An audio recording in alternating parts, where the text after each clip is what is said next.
I completed every task in PvE. Was it worth it? So far, I have no tasks. Not from any of the traders, Lightkeeper, or the BTR driver. No tasks. Nothing.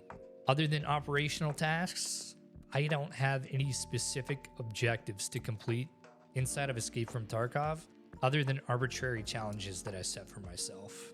Now, I'm sure there's going to be some of you who see PvE that won't even click into this. But stay with me. I wanted to share my thoughts and opinions on why PvE is good and why it's terrible. Right now, having no tasks means that that's right now. I can guarantee you that there's going to be more tasks right around the corner. 1.0 is coming out soon. They always add things here and there. So I'm sure something will come up, but I've cleared the board for now. Let's back up though.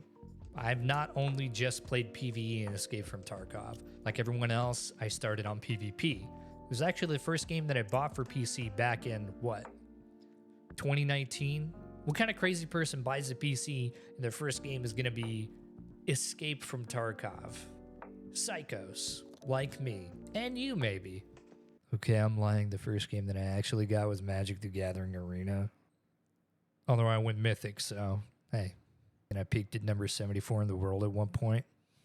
Whatever. We all have our opinions, including mine, and it's not going to be all sunshine and rainbows with PvE. There's a lot of issues. And listen, I've played it as much as the next person, right? Multiple kappas secured, lobbies wiped, successful lab runs, unsuccessful lab runs, getting killed by cheaters, killing teammates, getting killed by teammates. I've done it all, okay? Killed every boss except Zerachi. Not doing that. I'm not a psychopath. And I've considered getting the tracksuit, but I'm not sure that's the grind I really want to do. Although considering I've done every task in PvE, why wouldn't I try and get the tracksuit? To unlock it in PvE only? It wouldn't unlock it for PvP. But let's start with some positives. I've enjoyed PvE. Probably wouldn't have completed every task if I didn't. The first and most important thing about PvE is freedom without consequence. You can use whatever you want, worry-free. With the insurance system, you'll always get it back, no matter what. You might lose it for the day, but don't worry, you'll get it back. Except for labs and the new labyrinth area, you'll get your insurance back, no problem. You have free reign on everything. Gun builds, armors, swag. Don't even have to think twice about losing it. Absolutely zero cheaters. That was the biggest reason I quit playing PvP for a while. It got to the point where I had anxiety going into every single raid, believing that there was going to be a cheater out to get me. That's just insane, but that's how I felt at points. I just didn't want to deal with it. There are no chads, there's no rats to camp you at D2, and there's no Timmies to feel bad about killing. You can play with your friends worry-free, do coordinated snipes from 500 meters away on rogues without having to worry about getting shot. It feels pretty good to be able to snipe without having to worry about getting shot in the head immediately after taking your first shot. It is a fantastic environment to learn the game in. So instead of jumping feet first into the fire, you can at least tiptoe over the coals first, right? Instead of jumping to the deep end, get your toes wet a little bit. If anything, PvE has helped me think about how I would approach PvP situations. Let's go back though and touch on each one of those. So the guns you have access to are unlimited, except through progression, through task lines, of course. You can use whatever you want. You'll unlock almost every single attachment and even gun you could possibly think to use, with few exceptions. Even guns like the spear. And unless you've played Tarkov before, you may not understand just how amazing the gunplay really is. I don't think there's another game that has done it to this level of detail. Pretty close, but not this level of detail. We have real world models, real ballistics, or close to real ballistics. We'll say as realistic as playable. We have things like height over bore. We have mountable bipods. We have mounting without bipods. Zeroing for longer ranges. Muzzle velocities for hundreds of different ammunition types that all have their own different interactions with each gun and barrel length. It's great to test out all of these things in a risk-free environment. I mean, Tarkov has always been kind of an ASMR for gun nuts. We have all those little tactile sounds, those clicks and clacks, the click of the bullets being loaded into the gun, using the charging handles to rack in around, checking your mags, checking your chamber, or just the sound of a suppressed or unsuppressed weapon. Nothing is quite as punchy and guttural as a Desert Eagle or Ash 12 unsuppressed. And in PvE, you don't have to worry about going quiet. Stay loud, who cares? Nobody's gonna hear it.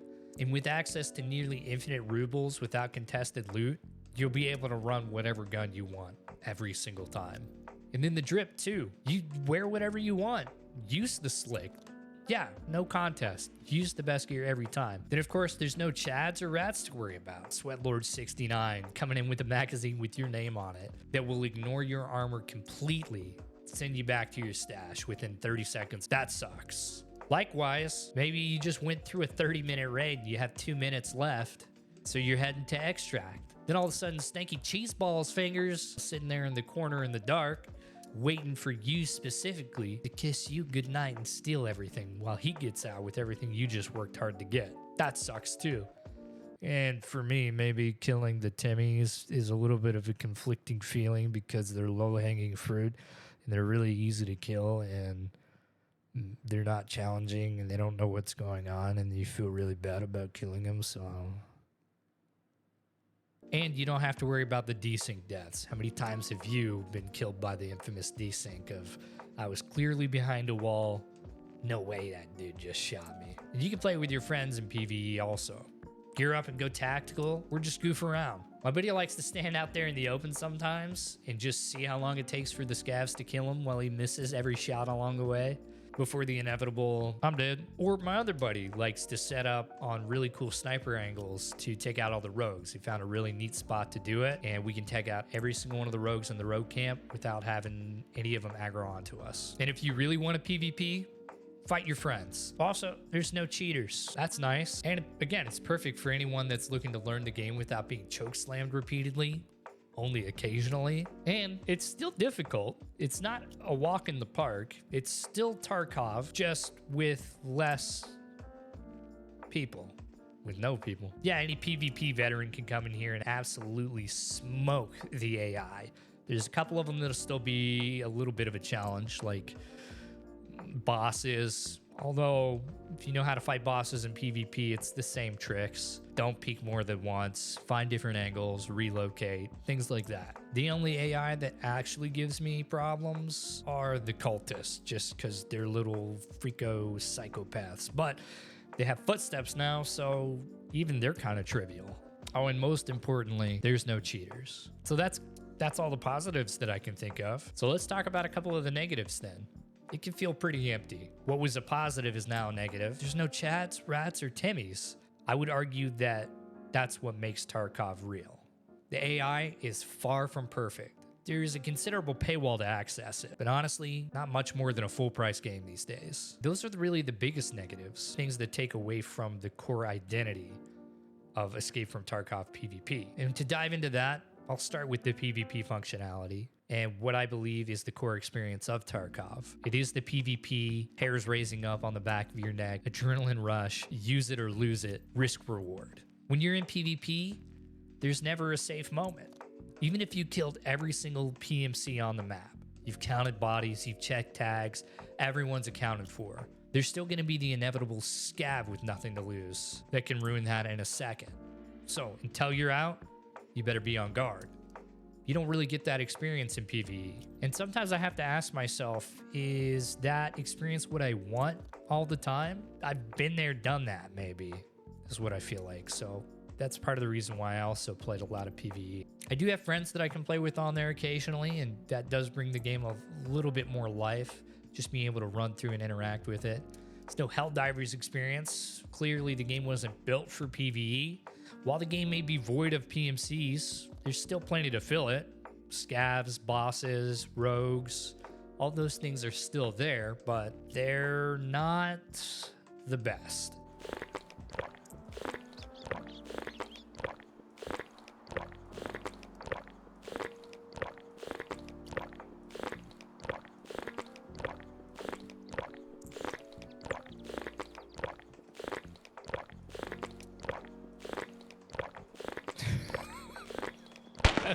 thirsty. When it first came out, the PMCs were a little bit too good at beaming you from a distance, basically just making them cracked up raiders or boss level enemies, and it wasn't fun to engage with them. You had to cheese it from really long distances that they wouldn't engage from, which you can still do, but even if you do want to run in head first, they're not going to immediately beam you anymore, so you can kind of win fights. So if you don't have great skill, it gives you a fighting chance still. If there was a way to tune those up on certain maps or a little bit more random encounters with them, it could be a little bit more engaging. That would be fun. But BSG are making improvements to them. You don't get shot through bushes as much anymore. They don't have that kind of cracked vision. And hey, you can still get those hair-raising moments. You occasionally have a scav crouch in a corner like a little rat that will scare the crap out of you, but we're still just waiting for those changes to make the AI feel a lot more alive and more than just aim trainers. There's also the paywall.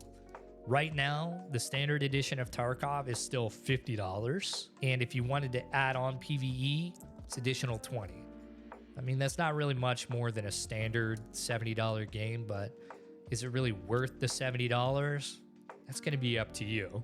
I personally spent $100 on the game to get the beta and the larger stash size, so I can't really complain.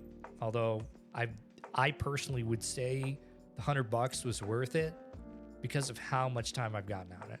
I'm coming up on 4,500 hours in the game right now, so 4,500 hours for $100, yeah, it's kind of worth it. But ultimately, it's always going to be up to the person whether or not it's worth it. Everybody has their own budgets, so I'll say for me it was worth it. For you, you'll have to decide. Is $70 worth it to play PvE Tarkov? Now, most of the problems can be solved though. Again, SBT has proved that AI improvements are doable, and even BSG are making those improvements slowly over time. Heck, they got 1.0 right around the corner. I can't imagine that they want to leave it alone at this point. I'm sure there's a lot of things they still want to implement, and I'm excited to see what they do. I may even reset my PvE to get that full experience. If I end up playing it at all, I'm likely just going to go back to PvP. And hey, I've still had dope gaming moments inside of PvE with and without friends, and even a couple of rage-inducing ones. I freaking spawn in on woods, and the first thing that I do is get under attack by the goons whenever I literally just spawned in. I literally just spawned in. I haven't been in the game for more than 2 seconds. I'm getting shot at immediately and grenaded by the goons, and that raid lasted 17 seconds. 17 seconds. Don't do that. Don't spawn the goons right there. Hey, whatever you're doing in the coding, figure it out. Just don't spawn the goons right next to me when I just spawned in and less than 100 meters away for me to whip around and shoot all 3 of them within the span of it's not gonna happen. But despite its flaws, Tarkov is truly a diamond in the rough of gaming. There's not really another game that truly captures the same experience, and not many games have kept me playing for as long as I have. But we all play games for different reasons. Let me know your experience. Have you played PvE at all? What was your most challenging task? Have you completed every single one? For me personally, finding all those cultist knives was probably the most annoying thing I had to do. Come on, dude. Or are you just a PvP main and we're all just weaklings out here playing PvE? Maybe try it. Let us know what you think. Share your thoughts below. And if you made it this far, thanks so much for watching. Stay safe on your raids out there. Feel free to drop by Twitch if you want to continue the conversation or just say hi. Or if you need any help in PvE, happy to answer any questions. Now enjoy me killing 100 raiders in rapid succession on labs for the final task. I love you so much.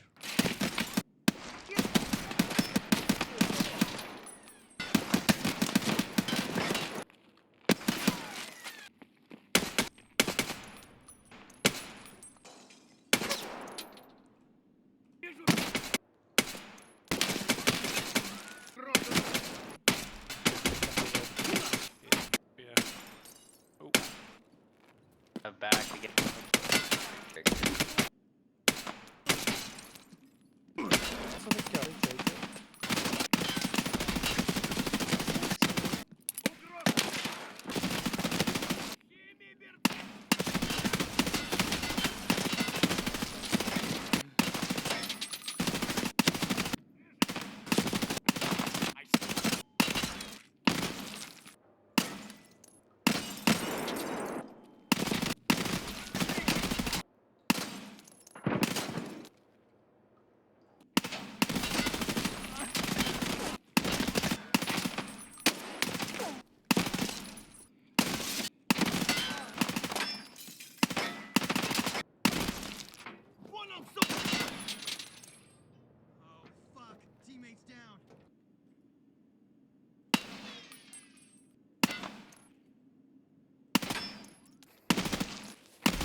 What is going on here?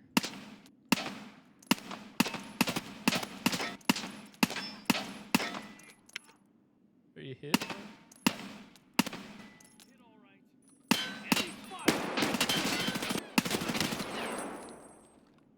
That's a new one.